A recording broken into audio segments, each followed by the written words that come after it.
Okay, welcome to study board. അപ്പോൾ നമ്മുടെ corporate regulation എന്ന് പറയുന്ന പേപ്പർ, അതിൽ 4th ചാപ്റ്ററാണ് നമ്മൾ എടുത്തുകൊണ്ടിരിക്കുന്നത്. അപ്പോൾ അതിൽ ആദ്യ ക്ലാസ് കഴിഞ്ഞതാണ്. ഇപ്പോൾ രണ്ടാമത്തെ ക്ലാസ്സിൽ നമുക്ക് ഇവിടെ മാനേജ്മെൻറ്റ് ഓഫ് കമ്പനീസ് എന്നുള്ളതാണ് ചാപ്റ്ററിൻ്റെ പേര്. അപ്പോൾ അതിൽ ഓൾറെഡി നമ്മൾ ഡയറക്ടേഴ്സിനെ കുറിച്ചൊക്കെ കണ്ടിട്ടുണ്ടായിരുന്നു. ഡയറക്ടേഴ്സ് ഐഡൻറ്റിഫിക്കേഷൻ നമ്പർ, ഈ വക കാര്യങ്ങളൊക്കെ കണ്ടിട്ടുണ്ടായിരുന്നു. ഇപ്പോൾ ഇവിടെ നോക്കുന്നത് ഓഡിറ്റ് കമ്മിറ്റി എന്താണ് എന്നുള്ളതാണ്. So the board of directors of every listed company and prescribed classes of companies must contribute an audit company. The committee consists a minimum of 3 directors with independent directors forming a majority. ഒരു audit committee, ഇതും ഞാൻ പറഞ്ഞ പോലെ നിങ്ങളടുത്ത് repeat ചെയ്ത് ചോദിക്കുന്ന ഒരു question ആണ്. ഒരു ഓഡിറ്റ് കമ്പനി, ഓഡിറ്റ് എന്ന് വെച്ചാൽ എന്താണ്? കമ്പനീൻ്റെ കാര്യങ്ങൾ. അത് ഓഡിറ്റ് എന്ന് വെച്ചാൽ എന്താണ്? കമ്പനിയുടെ കണക്കുകൾ പരിശോധിക്കുക, ഓവറോൾ അതിൻ്റെ പെർഫോമൻസ് പരിശോധിക്കുക, അതിൻ്റെ എന്താണ് സോഷ്യൽ കമ്മിറ്റ്മെൻറ്റ്, ഈ വക കാര്യങ്ങളൊക്കെ തന്നെ വരും. പ്രധാനമായിട്ടും കണക്കാണ് നോക്കുക, കമ്പനിയുടെ ഈ പറയുന്ന ഫിനാൻഷ്യൽ സ്റ്റേറ്റ്മെൻറ്റ്സ് ഒക്കെ. അപ്പോൾ അതിനൊരു ഓഡിറ്റ് കമ്മിറ്റി വേണം, 3 പേരെങ്കിലും വേണം. അതിൽ കൂടുതൽ പേരും ഇൻഡിപെൻഡൻറ്റ് ഡയറക്ടേഴ്സ് ആയിരിക്കണം എന്നാണ് പറയുന്നത്. ഓക്കെ, അപ്പോൾ അതിൽ എന്തൊക്കെയാണ് കീ റെസ്പോൺസിബിലിറ്റീസ്? ഒന്ന്, റെക്കമെൻഡേഷൻ ഫോർ ഓഡിറ്റേഴ്സ് ആണ്. The company recommend the appointment, remuneration and terms of appointment of auditors. Auditors ഉണ്ടല്ലോ, നമ്മൾ CA അവരെ, ചാർട്ടേഡ് അക്കൗണ്ടൻസ്, അവരെ ഈ കമ്മിറ്റിയാണ് റെക്കമെൻഡ് ചെയ്യുക. അവർക്ക് വേണ്ട റെമ്യൂണറേഷൻ കാര്യങ്ങളൊക്കെ കൊടുക്കുക. പിന്നെ ഓഡിറ്ററിന് ഇൻഡിപെൻഡൻസ് വേണം. അവരെ ഇൻഡിപെൻഡൻ്റ് ആയിട്ട് ചെയ്തെങ്കിൽ മാത്രമേ കണക്കുകൾ ശരിയാവുള്ളൂ, അല്ലെങ്കിൽ കമ്പനിക്ക് അനുകൂലമായ കണക്കുകൾ തയ്യാറാക്കും. അപ്പോൾ അതിൻ്റെ ഇൻഡിപെൻഡൻസ് ഉറപ്പുവരുത്തുക. ഫിനാൻഷ്യൽ സ്റ്റേറ്റ്മെൻറ്റ് എക്സാമിനേഷൻ നോക്കുക. Examine financial statements and auditor report. Related party transactions, approve and modify transactions with related പാർട്ടീസാണ്. പിന്നെ ഇൻ്റർ കോർപ്പറേറ്റ് ലോണുകളൊക്കെ സ്ക്രൂട്ടനൈസ് ചെയ്യുക. Valuation of undertaking of asset undertake ചെയ്യുന്നുണ്ടെങ്കിൽ അതിൻ്റെ വാല്യൂ കൃത്യമായിട്ട് പരിശോധിക്കുക. അല്ലെങ്കിൽ കണക്കിലൊക്കെ തിരിമറി വരുത്തിയിട്ട് ഡയറക്ടേഴ്സിനൊക്കെ അധിക തുക എടുക്കാൻ സാധിക്കും. പിന്നെ എന്താണ്? Internal financial control and risk management. Financial control ശ്രദ്ധിക്കുക, അതേപോലെ റിസ്ക് മാനേജ്മെൻറ്റ് നോക്കുക എന്നുള്ളതാണ്. അപ്പോൾ ഇതൊക്കെയാണ് ഓഡിറ്റ് കമ്മിറ്റിയെ കുറിച്ചിട്ട്. 5 മാർക്കിന് ചോദിക്കുകയാണെങ്കിൽ ഫുള്ളായിട്ട് ചെയ്താൽ, 3 മാർക്കിനാണെങ്കിൽ ഈ ഒരു പോയിന്റ് മാത്രം എഴുതി വെക്കാം. ഇതും ചോദിക്കാറുണ്ട്. Key managerial personnel of a company. ആരൊക്കെയാണ് ഒരു കമ്പനിയുടെ കീ മാനേജീരിയൽ പേഴ്സണൽ എന്ന് വെച്ചാൽ? Manager is an individual and is the chief executive officer of the company. A manager is subject to the control, superintendence and directions of the board. Chief executive officer ഒരു key managerial personnel ആണ്. According to section 2 subsection 18, chief executive officer means an officer of a company who has been designed as such by law. ഒരു chief CEO എന്ന് പറയും, കമ്പനിയുടെ ഏറ്റവും ടോപ്പിലുള്ള ഒരു മാനേജറാണ്. പിന്നെ ചീഫ് ഫിനാൻഷ്യൽ ഓഫീസർ CFO ആണ്. അത് കമ്പനിയുടെ ഫിനാൻഷ്യൽ മാറ്റേഴ്സ്, ഈ കണക്കുകൾ അക്കൗണ്ട്സ് ഒക്കെ നോക്കുന്ന ആളാണ് chief financial officer. Section 2 subsection 19, chief financial officer means A person appointed as chief financial officer of a company. പിന്നെ കമ്പനി സെക്രട്ടറി വരുന്നുണ്ട്. Company secretary or secretary means A company secretary defined in close C of subsection 1 and Section 2 of the Companies Secretaries Act 1980, who is appointed by a company to perform functions of a company secretary.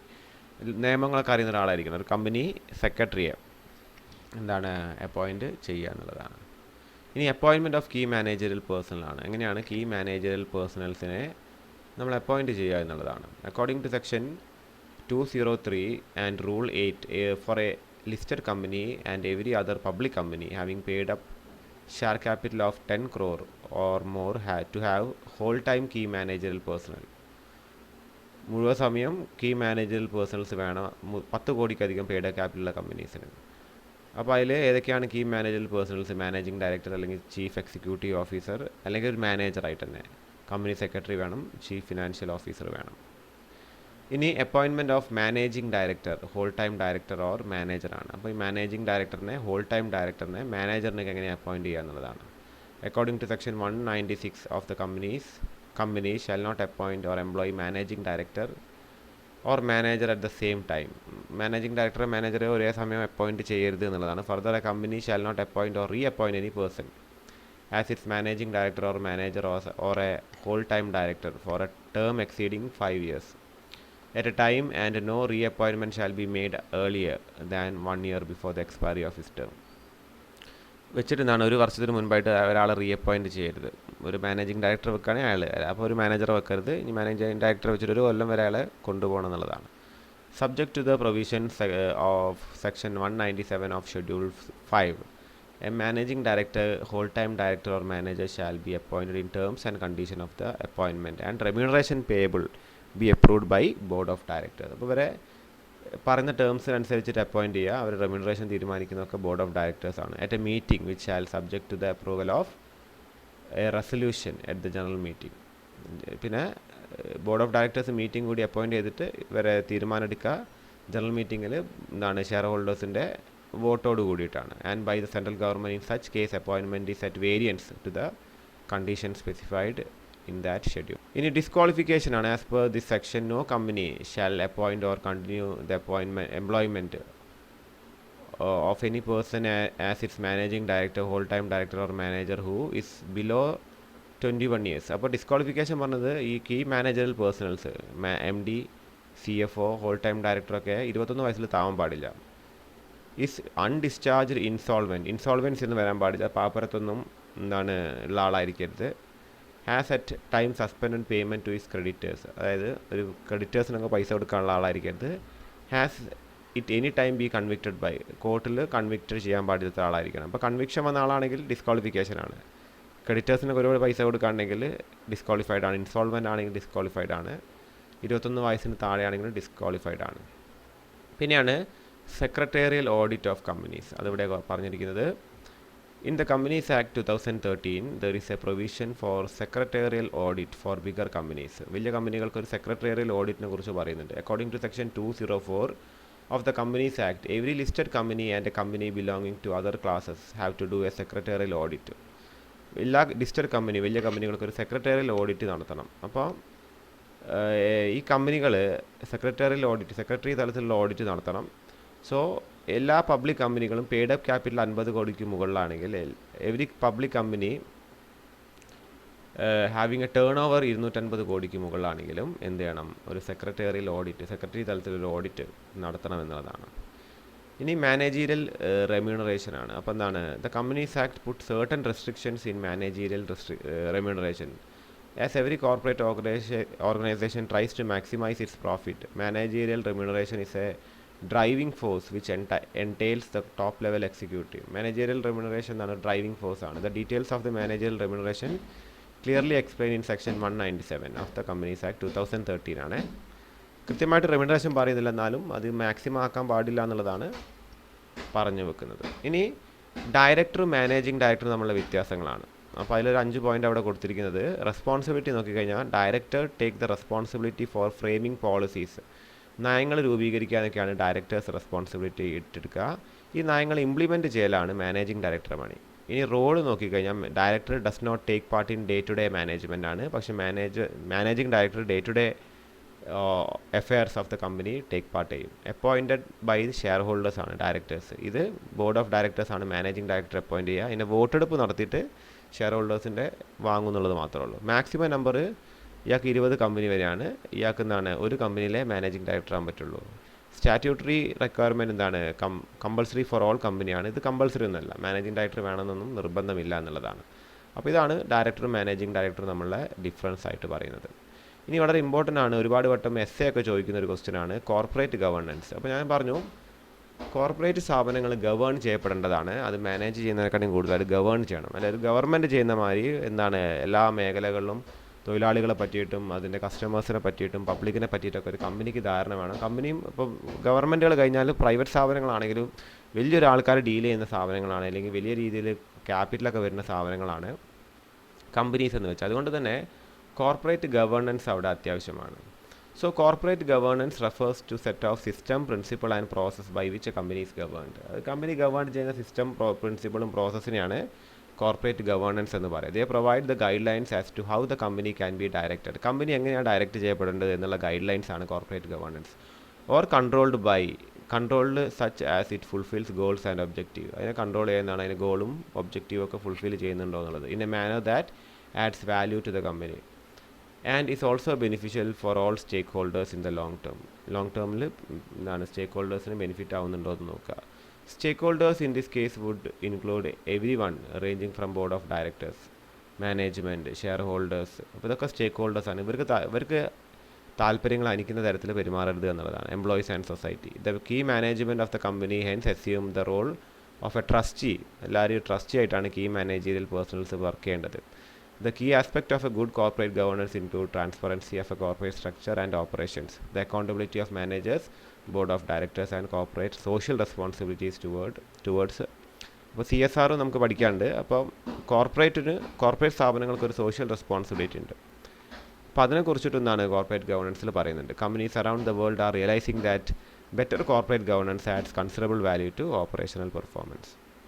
The term corporate governance was born when the study of the concept of governance was linked with business or corporate world. The business house, by expanding their wings far and wide, have spread the equity base and have cast their impact on the society standard of living. Sometimes corporate governance may be described as the system that deals with problems that result from separation of ownership and control. It has therefore to focus on all the aspects of the management of a company. അപ്പോൾ ഇത് നിങ്ങൾ പഠിച്ചു വെക്കുക. അതുകൂടാതെ ഇതിന് definition പറയുന്നുണ്ട്. Corporate governance may be defined as the system. ഇത് ഇവിടെ കൊടുത്ത തന്നെയാണ്. ഇത് തന്നെയാണ്. As a system, process and principle which ensure the company is governed by the best interest of stakeholders. Need and importance of corporate governance ആണ്. Corporate ഗവർണൻസിൻ്റെ ആവശ്യകത എന്താണെന്നുള്ളതാണ്. അതിന് ഈ അഡ്വാൻറ്റേജ് ചോദിക്കുകയാണെങ്കിൽ തന്നെ ഇതാ. Corporate governance is known to be one of the criteria of foreign institutional investors. അതായത് ഫോറിൻ ഇൻസ്റ്റിറ്റ്യൂഷണൽ ഇൻവെസ്റ്റേഴ്സ് ഇവിടെ ഇൻവെസ്റ്റ് ചെയ്യണമെങ്കിൽ കമ്പനി കൃത്യമായിട്ട് കോർപ്പറേറ്റ് ഗവർണൻസ് ഒക്കെ ഫോളോ ചെയ്യുന്നുണ്ടോ എന്നുള്ളത് അവർ നോക്കുമെന്നുള്ളതാണ്. It is also known as a positive influence in the share price. Share പ്രൈസിന് അതൊരു പോസിറ്റീവ് ഇൻഫ്ലുവൻസ് ആണ്. അപ്പോൾ അതിന് ആവശ്യകത നോക്കിക്കഴിഞ്ഞാൽ changing ownership structure. Nowadays there is a change in ownership structure of enterprises. Public financial institutions, mutual funds etcetera are single largest share holder in most of the joint organisation. അപ്പോൾ ഒരുപാട് ownership ഇതിൽ വരുന്നുണ്ട്, അല്ല കൂടുതൽ പേര് invest ചെയ്യുന്നുണ്ട് കമ്പനീസിൽ. അതുകൊണ്ട് corporate governance അത്യാവശ്യമാണ്. പിന്നെ ഗ്രോവിങ് നമ്പർ ഓഫ് സ്കാംസ് ആണ്. എന്താണ് നമ്മൾ ഈ കുംഭകോണം എന്ന് പറയല്ലോ, നമ്മൾ ഈ അഴിമതികൾ കമ്പനി തലത്തിലുള്ള, അതിനെ സ്കാം എന്ന് പറയാം. അതും ഒരുപാട് നടക്കുന്നുണ്ട്. അപ്പോൾ അതുകൊണ്ട് എന്താണ് കോർപ്പറേറ്റ് ഗവർണൻസ് അത്യാവശ്യമാണ്. Separation of ownership from management. അപ്പോൾ ഓണർഷിപ്പ് മാനേജ്മെൻറ്റ് സെപ്പറേറ്റ് ചെയ്യുന്നത് അത്യാവശ്യമാണ്. പിന്നെ ഒരു സോഷ്യൽ റെസ്പോൺസിബിലിറ്റി അത്യാവശ്യമാണ്. ഗ്ലോബലൈസേഷൻ വരുന്നത് കൊണ്ട് എന്താണ് കോർപ്പറേറ്റ് ഗവർണൻസ് അത്യാവശ്യമാണ്. പിന്നെ ടേക്ക് ഓവറുകളും മെർജറുകളും ഒരുപാട് നടക്കുന്നുണ്ട്. അതുകൊണ്ടൊക്കെ തന്നെ എന്താണ് ഈ പറയുന്ന കോർപ്പറേറ്റ് ഗവർണൻസ് നമുക്ക് അത്യാവശ്യമാണ്. പിന്നെ സെബീൻ്റെ നിയമങ്ങളുണ്ട്. പിന്നെ കോർപ്പറേറ്റ് ഗവർണൻസിന് ചില പ്രിൻസിപ്പിൾസ് ഉണ്ട്, അത് അത്യാവശ്യമാണ്. Corporate governance involve set of relationships between companies management, it's board, its shareholders and other stakeholders. Corporate governance is intended to increase the accountability of the company and to avoid massive disasters before they occur. The core principles of corporate governance are fairness, transparency, accountability and responsibility. അപ്പോൾ principles എന്തൊക്കെയാണ്? Fairness ആണ്. Fairness എന്ന് വെച്ചാൽ നമ്മൾ എന്താണ് എല്ലാം തത്തുല്യമായിട്ട് അങ്ങോട്ടും ഇങ്ങോട്ടും ആർക്കും ഒരു ഫേവർ ചെയ്യാതെ ചെയ്യുക എന്നുള്ളതാണ്. റെസ്പോൺസിബിളായിട്ട് ചെയ്യുക, ഉത്തരവാദിത്തോട് കൂടി ചെയ്യുക, സുതാര്യമായിട്ട് ചെയ്യുക. എല്ലാ കാര്യങ്ങളും പുറത്താക്കി ചെയ്യുമ്പോൾ എന്താണ് നമ്മൾ കറപ്ഷൻ കുറയും, ട്രാൻസ്പെറൻ്റ് ആയിരിക്കുക, പിന്നെ അക്കൗണ്ടബിലിറ്റി ഉണ്ടാവണം. പിന്നെ ഇതിന് നമ്മളിവിടെ നീഡ് അവിടെ കണ്ടത് അല്ലേ, നീഡ് ആൻഡ് ഇമ്പോർട്ടൻസ് ആണ് ഇതിൻ്റെ ചില ബെനിഫിറ്റ്സ്. അപ്പോൾ അഡ്വാൻറ്റേജസ് ആയിട്ട് ഈ ബെനിഫിറ്റ്സ് നിങ്ങൾ എഴുതിയാൽ മതി കോർപ്പറേറ്റ് ഗവർണൻസിൻ്റെ. So the important benefits of corporate governance as are follows. അപ്പോൾ കോർപ്പറേറ്റ് ഗവർണൻസിൻ്റെ ബെനിഫിറ്റ്സ് അല്ലെങ്കിൽ അഡ്വാൻറ്റേജസ് ആയിട്ട് പറഞ്ഞത്, corporate governance provide the structure through which objectives of the companies are set. അപ്പോൾ കമ്പനീൻ്റെ ഒബ്ജക്റ്റീവുകൾ, ലക്ഷ്യങ്ങൾ കൃത്യമായിട്ട് സെറ്റ് ചെയ്യാൻ കോർപ്പറേറ്റ് ഗവർണൻസ് സഹായിക്കും എന്നുള്ളതാണ്. It provides proper inducement to the owners as well as managers to achieve objective. മാനേജേഴ്സിന് ഒബ്ജക്റ്റീവുകൾ അച്ചീവ് ചെയ്യാൻ സഹായിക്കും എന്നുള്ളതാണ്. It lowers the capital cost lower ചെയ്യാൻ സഹായിക്കും. It minimises wastage, corruption, risk and mismanagement. അത് വേസ്റ്റേജ് കുറയ്ക്കാൻ സഹായിക്കും, കറപ്ഷൻ കുറയ്ക്കാൻ സഹായിക്കും, റിസ്ക്കും മിസ് മാനേജ്മെൻറ്റ് ഒക്കെ കുറയ്ക്കാൻ സഹായിക്കും എന്നുള്ളതാണ്. Corporate governance creates investor confidence. ഇൻവെസ്റ്ററിൻ്റെ കോൺഫിഡൻസ് എന്താണ് കോർപ്പറേറ്റ് ഗവർണൻസ് വലുതാക്കും എന്നുള്ളതാണ്. അപ്പോൾ ഇതൊക്കെയാണ് കോർപ്പറേറ്റ് ഗവർണൻസിൻ്റെ ബെനിഫിറ്റ് ആയിട്ട് പറയുന്നത്. ക്യാപിറ്റൽ ചിലവുകൾ കുറയ്ക്കും, വേസ്റ്റ് കുറയ്ക്കും, ഇൻവെസ്റ്ററിന് കോൺഫിഡൻസ് കൂട്ടും, എന്താണ് ഓണേഴ്സിന് എന്താണ് അവരുടെ ലക്ഷ്യങ്ങൾ അച്ചീവ് ചെയ്യാൻ സഹായിക്കും, പിന്നെ എന്താണ് കൃത്യമായി കമ്പനിയുടെ ഒബ്ജക്റ്റീവുകൾ എന്താണ് അവർക്ക് സെറ്റ് ചെയ്യാൻ സഹായിക്കും എന്നുള്ളതാണ്. പിന്നെ മറ്റൊന്നാണ് കമ്മിറ്റീസ് ഓൺ കോർപ്പറേറ്റ് ഗവേണൻസ്. അപ്പോൾ ഏതൊക്കെ കമ്മിറ്റികളാണ് ഗവൺമെൻറ് രൂപീകരിച്ചത് കോർപ്പറേറ്റ് ഗവേണൻസിനെ കുറിച്ചിട്ട് ഇന്ത്യൻ കമ്പനികളെ പഠിപ്പിക്കാനായിട്ട്? The codes and standards which are applicable to Indian listed companies have been defined by detailed Naresh Chandra and Narayan Murthy. Narayan Murthy എന്ന് വെച്ചാൽ ഇൻഫോസിസിൻ്റെ ഒരു സ്ഥാപകനാണ്. അപ്പോൾ ഇദ്ദേഹം ഇപ്പോൾ രണ്ടുപേരും നല്ല കോർപ്പറേറ്റ്സ് ആയതുകൊണ്ട് ഇവരെയാണ് കോർപ്പറേറ്റ് ഗവേണൻസിന് വേണ്ടിയുള്ള കമ്മിറ്റിയിലേക്ക് ഗവൺമെൻറ് നിർദ്ദേശിച്ചത്. അപ്പോൾ അതുകൊണ്ട് നരേഷ് ചന്ദ്ര ആൻഡ് നാരായൺ മൂർത്തി കമ്മിറ്റിയാണ് കോർപ്പറേറ്റ് ഗവർണൻസിനെ കുറിച്ചിട്ട് ഒരു റിപ്പോർട്ട് ഗവൺമെൻറ് കൊടുത്തത്. In recognition the importance of corporate governance as an integral part of corporate financial practice. The SEBI has mandated corporate governance in the listing requirement of clause 49 SEBI corporate ഗവർണൻസിനെ കുറിച്ച് പറഞ്ഞത്. Clause 49 of the listing agreement of the Indian stock exchange comes into effect from 31st December 2005. All existing listed companies are required to comply with the provisions of the new clause by 31st December 2005. 2005 മുതൽ അത് വന്നത്. Major provisions include the new clause are. Clause 49 major provision എന്താ വെച്ചാൽ the board will lay down a code of conduct. ഒരു code of conduct board മെമ്പേഴ്സിന് കൊടുക്കണം. And senior management of the company compulsorily follow. ഒരു code of conduct എങ്ങനെ പ്രവർത്തിക്കണം എന്നുള്ളൊരു code of conduct കൊടുക്കണം എന്നുള്ളതാണ്. പിന്നെ CEO and CFO will certify financial statement. CEOയും CFO എന്താണ് ഫിനാൻഷ്യൽ സ്റ്റേറ്റ്മെൻറ്റുകളും ഈ പറയുന്ന ക്യാഷ് ഫ്ലോ സ്റ്റേറ്റ്മെൻറ്റൊക്കെ സർട്ടിഫൈ ചെയ്യണം, ഒപ്പിട്ട് കൊടുക്കണം എന്നാണ്, അത് പാസ്സാക്കണം. If while preparing financial statements company follow treatment that is different from that prescribed in accounting standard. അതായത് ഫിനാൻഷ്യൽ സ്റ്റേറ്റ്മെൻറ്റ് തയ്യാറാക്കുമ്പോൾ കമ്പനി എന്താണ് ഒരു കൃത്യമായ ട്രീറ്റ്മെൻറ്റ് ഫോളോ ചെയ്യണം. Company will have to lay down procedures for informing board of members about risk management. Company എന്താണ് കൃത്യമായിട്ടും ഒരു procedures follow ചെയ്യണം. ബോർഡ് ഓഫ് മെമ്പേഴ്സിന് about risk management, risk situations എങ്ങനെ മാനേജ് ചെയ്യുക എന്നുള്ളതും അതിൻ്റെ റിസ്ക് മിനിമൈസേഷൻ പ്രൊസീജിയേഴ്സൊക്കെ കൃത്യമായിട്ട് കൊടുക്കണം എന്നുള്ളതാണ്. പിന്നെ where money is raised through public issues etcetera the company will have to disclose the users application of fund. അതായത് പബ്ലിക് ഇഷ്യൂ, നമ്മൾ ഷെയർ ഇറക്കിയിട്ട് പൈസ വാങ്ങുമ്പോൾ ഈ പൈസ എങ്ങനെയാണ് യൂസ് ചെയ്യുക, അത് എവിടേക്കൊക്കെയാണ് നമ്മൾ അപ്ലൈ ചെയ്യുക എന്നുള്ള കാര്യങ്ങൾ കൃത്യമായിട്ടും നമ്മളെ ബ്രോഷറിൽ അല്ലെങ്കിൽ ആ പ്രോസ്പെക്ടസിൽ പബ്ലിക്കിനെ കൃത്യമായിട്ട് അറിയിച്ചിരിക്കണം എന്നുള്ളതാണ്. ഓക്കെ, അപ്പോൾ അതൊക്കെയാണ് ഈ പറയുന്നത് major provisions in clause 49 corporate ഗവർണൻസായിട്ട് ബന്ധപ്പെട്ടിട്ട് കമ്പനി സെബീൻ്റെ ആക്ടിലുള്ളതാണ്. പിന്നെ നമുക്ക് ഒന്നും കൂടി നോക്കാനുള്ളത് ഇതിൽ കോർപ്പറേറ്റ് സോഷ്യൽ റെസ്പോൺസിബിലിറ്റിയാണ് CSR എന്ന് ചോദിക്കും ചിലപ്പം. അത് 5 മാർക്കിന് അധികം ചോദിക്കാതെ അധികം നമുക്ക് essay ആയിട്ട് ചോദിക്കാൻ ചാൻസ് കുറവാണ്. സോ കമ്പനീസിന് കമ്പനി വലിയ സ്ഥാപനങ്ങളാണ്, അതിൽ ചെറിയൊരു തുക കമ്പനി എപ്പോഴും ഈ പറയുന്ന സോഷ്യൽ ആക്ടിവിറ്റീസ്. അതുകൊണ്ടാണ് ഇപ്പോഴൊക്കെ നമ്മൾ ഈ ക്രൗഡ് ഫണ്ടിങ് ഒക്കെ വരുമ്പോൾ വലിയ പൈസ കിട്ടാൻ കമ്പനികളും കുറേ സഹായിക്കുന്നുണ്ട്. അപ്പോൾ ആ ഫണ്ട് കൊടുത്തു കഴിഞ്ഞാൽ അതിന് റെസീറ്റ് കിട്ടിക്കഴിഞ്ഞാൽ അവർക്ക് CSRലേക്ക് അപ്പോൾ CSR നിർബന്ധമായിട്ടും എല്ലാ കമ്പനിയും ചിലവാക്കണമെന്ന് ഒരു സോഷ്യൽ റെസ്പോൺസിബിലിറ്റി കമ്പനിക്ക് ഉണ്ട്. അപ്പോൾ കമ്പനിക്ക് കിട്ടുന്ന ലാഭത്തിൻ്റെ ചെറിയൊരു തുക ഈ സോഷ്യൽ റെസ്പോൺസിബിലിറ്റീസിന് വേണ്ടി, സോഷ്യൽ ഇഷ്യൂസിന് വേണ്ടി കമ്പനി ചിലവാക്കണം എന്നുള്ളത് government റൂളാണ്. So Companies Act 2013 has introduced several new provisions which change the face of Indian corporate business. One of such new provision is the Corporate Social Responsibility CSR. This is based on the concept that companies take resource in the form of raw material, human resource from the society, which in turns gives something back to society. അപ്പോൾ company എല്ലാം സൊസൈറ്റിയിൽ നിന്ന് എടുക്കുകയാണ്, raw material ആണെങ്കിലും human resource ആണെങ്കിലും. അപ്പോൾ സൊസൈറ്റിക്കും company എന്തെങ്കിലും കൊടുക്കണം, അതിനാണ് CSR ആയിട്ട് പറഞ്ഞത്, corporate social responsibility. According to the World Business Council of Sustainable Development, corporate social responsibility is the continuing commitment by business to behave ethically and contribute to economic development. Business ethically എടുക്കാനും പിന്നെ economic ഡെവലപ്മെൻറ്റിന് വേണ്ടിയിട്ടും CSR ഉപയോഗിക്കുക എന്നുള്ളതാണ്. While improving the quality of life of the workforce of their families as well as local community. ചുറ്റുള്ള ആൾക്കാരെന്നാണ് നമ്മുടെ ജീവിത നിലവാരം വർദ്ധിപ്പിക്കാൻ ഇത് സഹായിക്കും. Mallen Baker said that CSR is about how companies manage the business process to produce overall positive impact of the society. So it is a term. Okay, അപ്പോൾ മാലൻ Baker പറഞ്ഞിരിക്കുന്നത് CSR is about how companies manage the business of process to produce overall positive impact on society. അത് ബിസിനസ്സിൻ്റെ process ഒരു company ചെയ്യുമ്പോൾ അത് സൊസൈറ്റിക്ക് ഓവറോളായിട്ട് എങ്ങനെ ഒരു പോസിറ്റീവ് ഇമ്പാക്റ്റ് ഉണ്ടാക്കുക എന്നുള്ളതാണ്. So it is a term use to describe voluntary corporate initiatives concern with community development. അതായത് കമ്പനീൻ്റെ വോളണ്ടറി ആയിട്ട് കമ്പനി ചെയ്യേണ്ട കോർപ്പറേറ്റ് ഇനീഷ്യേറ്റീവ്സ് ആയിട്ടാണ്. പക്ഷേ ഗവൺമെൻറ് നിർബന്ധമായിട്ട് ഇപ്പോൾ ഇത്രയും തുക കൊടുക്കാനായിട്ട് പറയുന്നത്. ഓക്കെ, അപ്പോൾ ഇത്രയും കാര്യങ്ങളാണ് നമുക്ക് ഈ ഒരു ചാപ്റ്ററിൽ നോക്കാനായിട്ടുള്ളത്. ഓക്കെ, കുറച്ചും കൂടി കാര്യം പറയാനുണ്ട്. അപ്പോൾ ഇതിൽ നമുക്ക് ഈ CSR എങ്ങനെ ആപ്ലിക്കബിൾ ആവുകയെന്ന് വെച്ചാൽ ഒരു കമ്പനീൻ്റെ നെറ്റ് വർത്ത് മൊത്തം പെയ്ഡ് അപ്പ് ക്യാപിറ്റൽ 500 കോടിയിൽ മുകളിലായിരിക്കണം, ടേൺ ഓവർ 1000 കോടിയിൽ മുകളിലായിരിക്കണം, നെറ്റ് പ്രോഫിറ്റ് 5 കോടി അല്ലെങ്കിൽ അതിൽ മുകളിലായിരിക്കണം എന്നുള്ളതാണ്. ദെൻ ആക്ടിവിറ്റീസ് അണ്ടർ CSR ആണ്, ഇതും ചോദിക്കാൻ ചാൻസ് ഉണ്ട്. അപ്പോൾ CSRൽ വരുന്ന ആക്ടിവിറ്റീസ് എന്തൊക്കെയാവുന്ന ഈ പറയുന്ന പോവർട്ടി അല്ലെങ്കിൽ ഹങ്കർ, എക്സ്ട്രീം ഹങ്കർ അല്ലെങ്കിൽ പോവർട്ടി ഇറാഡിക്കേഷൻ പ്രോഗ്രാമുകൾ കമ്പനി ചെയ്യുക, എഡ്യൂക്കേഷൻ പ്രൊമോട്ട് ചെയ്യുക, പ്രൊമോട്ടിങ് ജെൻഡർ പ്രൊമോട്ടിങ് എന്താണ് ജെൻഡർ ഈക്വാലിറ്റി, എംപവറിങ് വുമൺ, പിന്നെ reducing child mortality, improving maternal, അതായത് എന്താണ് മെറ്റേണൽ ഹെൽത്ത് ഉണ്ടല്ലോ, ഈ പറയുന്ന നമ്മുടെ പ്രഗ്നൻറ്റ് ലേഡീസൊക്കെ അത് അവർ സാമ്പത്തികമായിട്ടൊക്കെ പിന്നോട്ട് നിൽക്കുന്നവരെ ഹെൽപ്പ് ചെയ്യുക.